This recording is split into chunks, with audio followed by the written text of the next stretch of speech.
अस्सलाम वालेकुम। SM news के साथ मैं हूं सैयद मुक़द्दर रज़ा। SM न्यूज़ स्टूडियो में खुशामदीद। खबरों के सिलसिले को मज़ीद आगे बढ़ाते हुए खबर शामिल करते हैं चनियोट से। वज़ीर आला पंजाब सरदार उस्मान बुज़दार की हदायत पर ज़िला इंतज़ामिया चनियोट कब्ज़ा माफिया के खिलाफ मुतहरिक दिखाई देती हैं। इसी पर मज़ीद बात करते हैं अपने नुमाइंदे वसीम दौरानी से। जी वसीम, बताइएगा।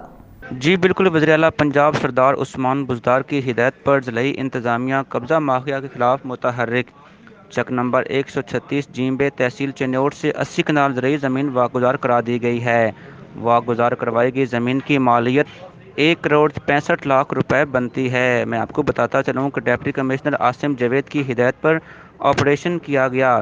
असिस्टेंट कमिश्नर चनियोट गजाला कव्वल और दीगर रेवेन्यू स्टाफ मौका पर मौजूद था।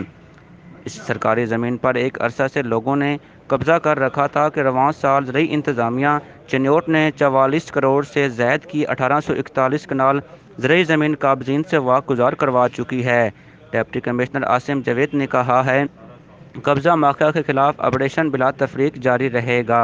जी बहुत शुक्रिया वसीम दौरानी तफसीलात से आगाह करने के लिए। अब तक के लिए इतना ही। मज़ीद खबरों के लिए देखते रहिए SM न्यूज़।